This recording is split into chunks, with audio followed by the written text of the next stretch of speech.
Hi again, everyone. We're getting ready for another Georgia football weekend. The Georgia Bulldogs, number one in the country, hosting UAB on Saturday night at 7:35. I think is the official kick time.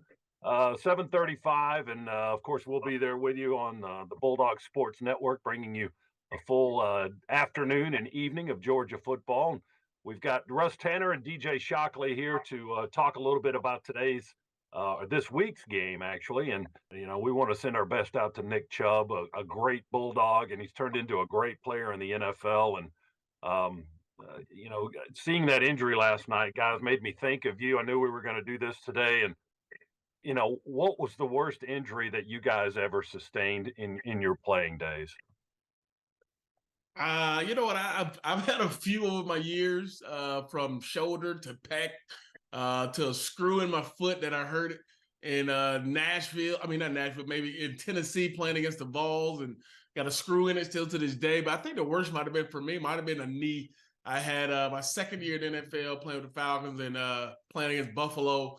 And I take off to run, my knee goes left, I go right, tear my ACL, and definitely was a tough time going through that. But watching what Chubb went through, and I'm sure everybody who's seen the video or seen the clip of it, it just it hurts. It hurts to see it happen to such a great guy. Chubb always does things the right way. Always one of those guys you love to have on your team, and always the quiet guy, but also one about his business. So definitely prayers out to Chubb and his family, man. Hopefully he gets through this on the right side of it and is able to come back from it.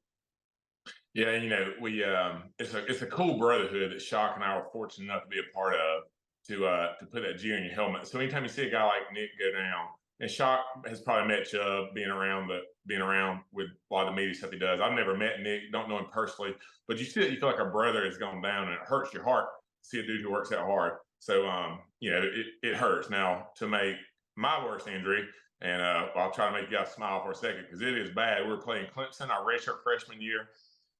Wednesday, the first week of the season, I was blocking on the line. I felt my hand get smashed. Anybody that's ever played football has felt my hand get caught between helmets.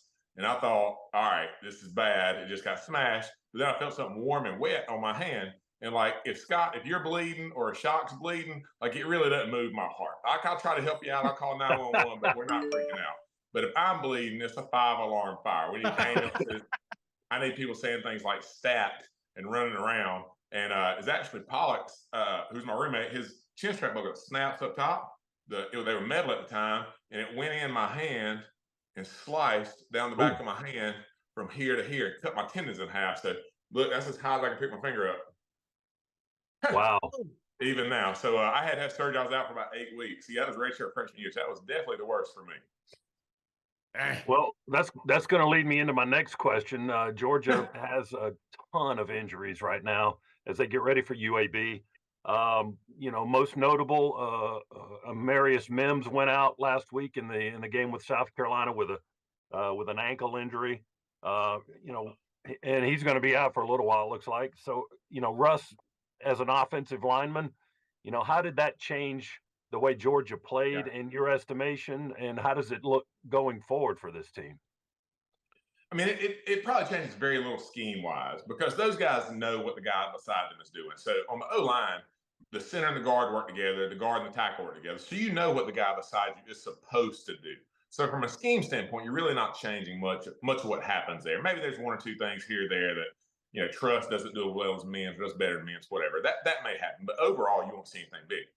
The biggest change you see, the word we like to use for offensive line is, when's that line ever going to gel? What does that mean? It means when the two guys beside each other can react to changes the defense gives you at the same time without having to talk about it. You don't turn around like, DJ, do you see that defensive end looping? What are you going to do in this situation? Because if you go right, I'm going to come up behind your hip and help it out, and maybe we can protect the quarterback. Like if you have to talk about it, it's too late. Shock's already on the ground crying to his mama because he got sacked again.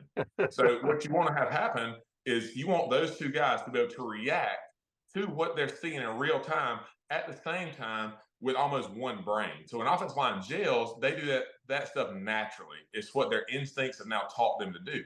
And the biggest issue is when you got new guys playing beside each other, that natural reaction is slowed down just a little bit because you don't have the amount of reps together. So that's going to be the biggest thing to watch is how they adapt to what defenses show them that are different or little wrinkles or something that tries to hurt you scheme wise.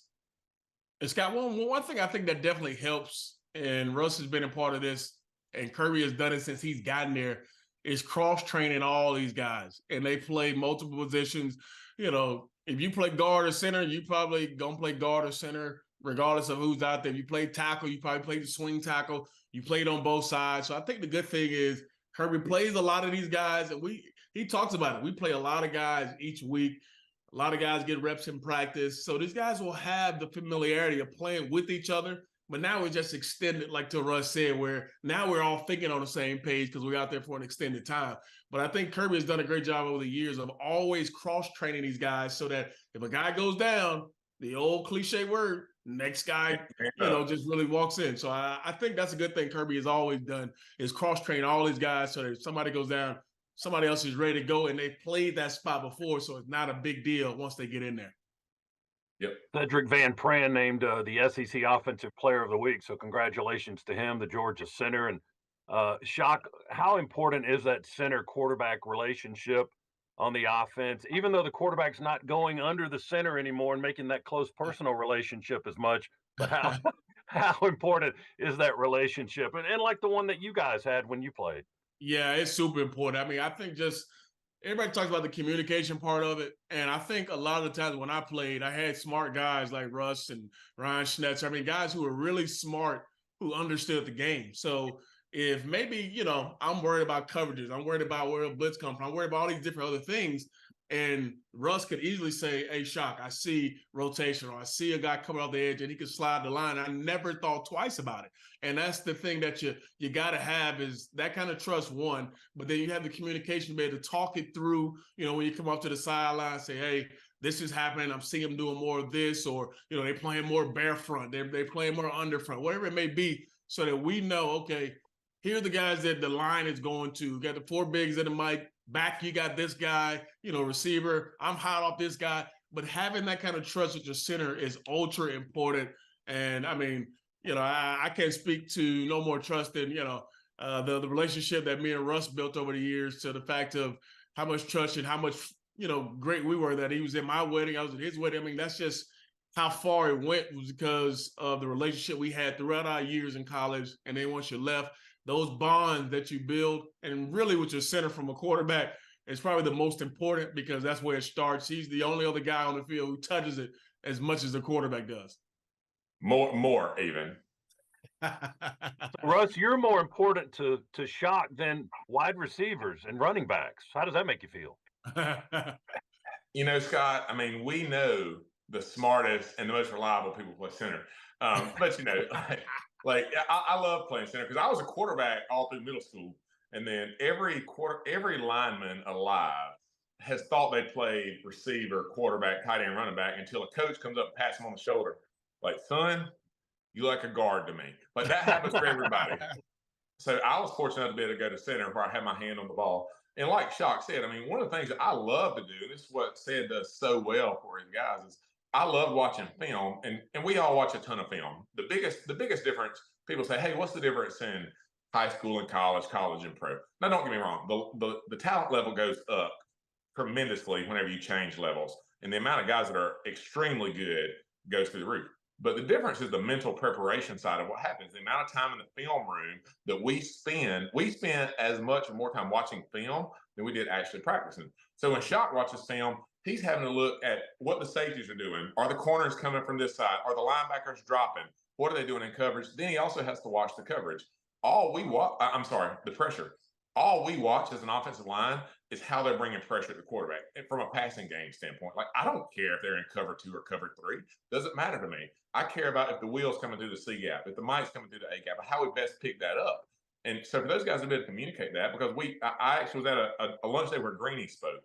And Greeny was talking about, we laughed about what's the hardest he ever got hit. And Carlos Dansby came through the A gap. We played Auburn one time in San Francisco. He came through the A gap untouched and just planted Greeny. And he was mad because he said the line was supposed to get the A gap and let the guy come off the edge. So quarterbacks a lot of times will set protection based on which guy on defense they want to be turned loose. Hey, if that guy comes, I got him beat. I don't want this guy on me. So for Carson Beck and Cedric to be able to get on the same page with why they're changing protections, why they're stopping this backer, who they think is the most dangerous threat in our backfield, is something you're going to see the team get tremendously better as the year goes on. And hopefully, by the way, we're still undefeated when they finally figure that out all the way, because they're still figuring it out as they go right now. Georgia and UAB on Saturday, and I read, guys, that UAB's head coach, first-year head coach Trent Dilfer, who 14-year veteran in the NFL, won a Super Bowl with the Ravens as a quarterback. He said that Georgia's defense is very complex. How do you take that comment? What does that mean to you when he says that? I look at it as they're very multiple. I mean, you talk about the ability to do so many different things, line up so many different guys in so different spots. And it's not just like, okay, you come to the line of scrimmage like me and Russell just talking about, and you're at the line of scrimmage, you know you got 3 linebackers, you know you got 4 down linemen, you know you got 4 DBs, and they stay there. That's not what's going to happen. Georgia is always going to be moving. You see Smile munning off the edge sometimes. Sometimes he's the middle linebacker. Then you bring in Sorey. Now he's in the A-gap. You got Pop off the right edge, but he's the middle linebacker. Like, there's so many things that come with this defense. And then you talk about bringing in 5, 6 DBs. You know, you got Tyke Smith in there in one spot. You got, you got Malachi Starks over in another place. I mean, there's so many ways that they can use all these guys. So it's not as cut and dry as this is where this guy's going to be pre-snap and this is where he's going to be post-snap, because that's not where they usually end up. So the multiple part of it, I think, is what makes them so hard to disguise and know where they're coming from, and what makes them even better because they're athletic and they can do that. They're smart enough to be able to get to all these different spots and not show the offense or the quarterback or the offensive coordinator the same thing every time.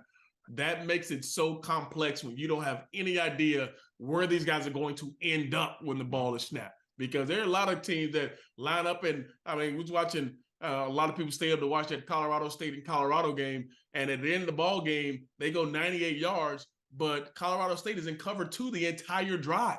That is easy pickings for any quarterback. I know exactly where the safety is going to be. I know exactly where they're dropping. So you're talking about being very simple in that fact. Georgia's none of those things, and I think that's what he's talking about when he said they're very complex. Yeah, I mean, that is actually, people don't realize how good of analysis that is that Shock just gave. I mean, that's exactly right. And I think this year, Georgia's probably even a little bit more complex because up until this point right now, and understand, you'll never hear Shock or I talk negatively about these guys that play on this team because we understand what they go through, how much they prepare and all that.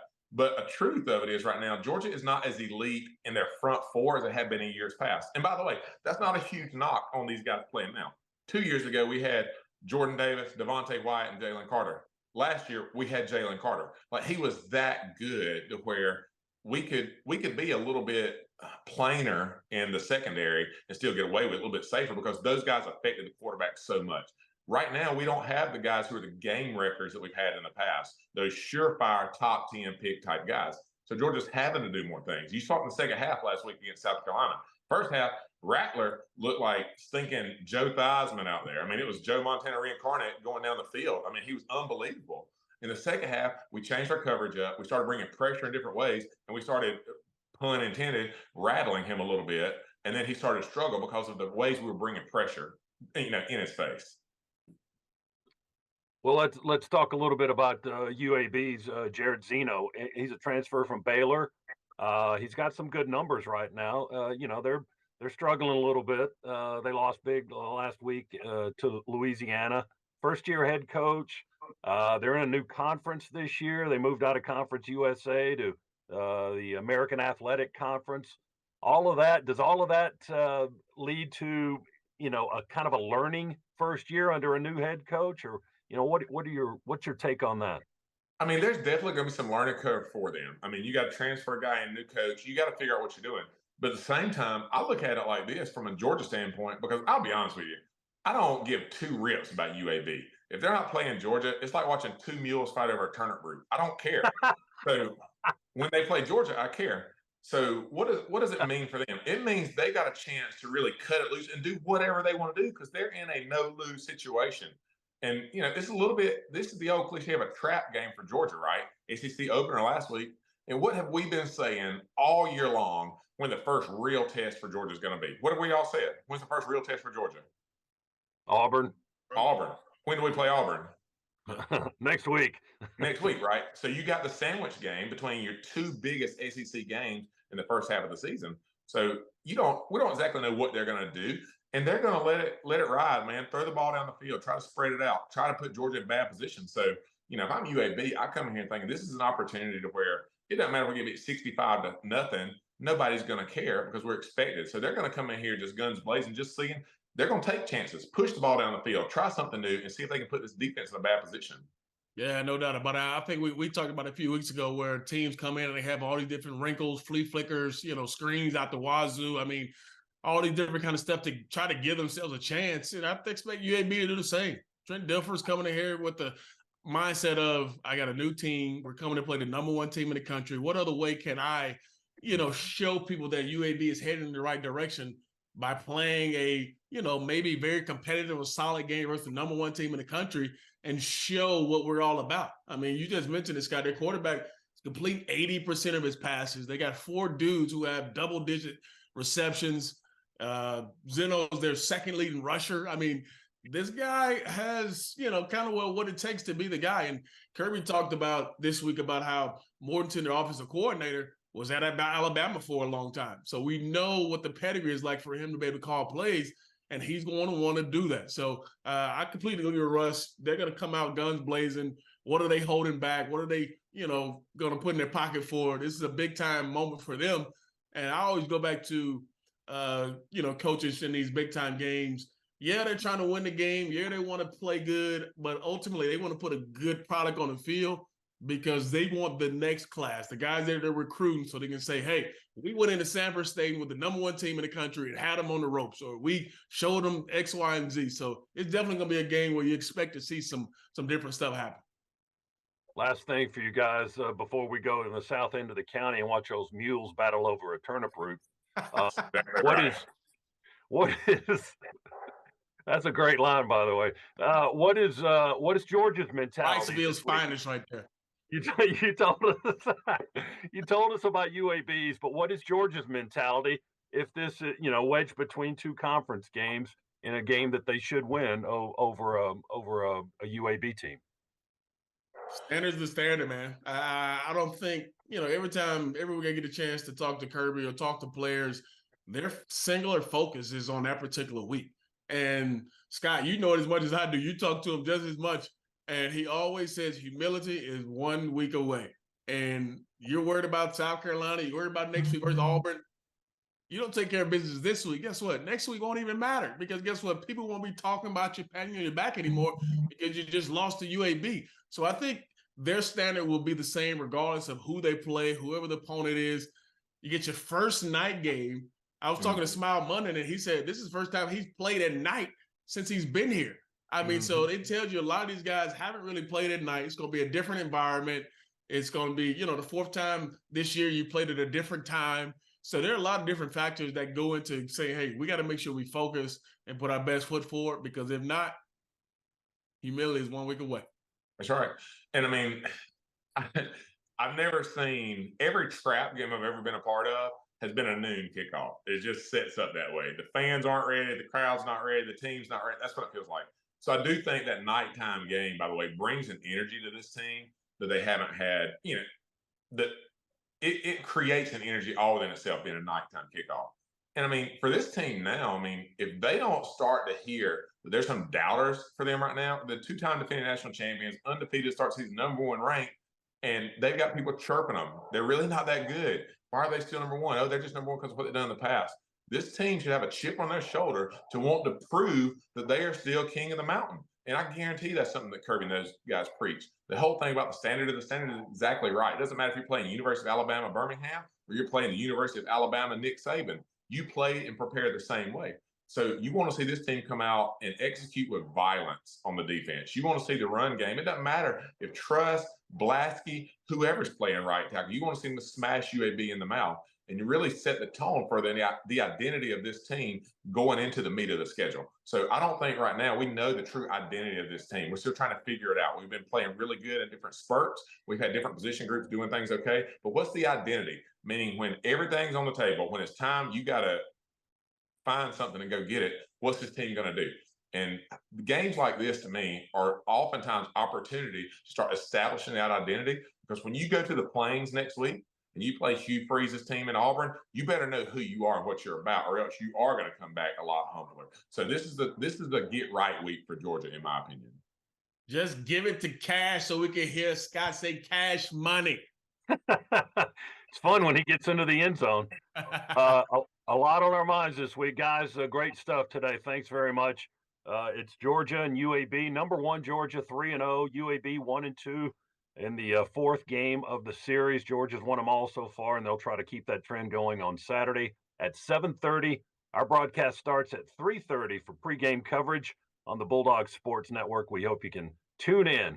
For Russ and for Shock, I'm Scott Howard. Thanks. We'll see you Saturday. Georgia UAB, and go Dogs. Go Dogs.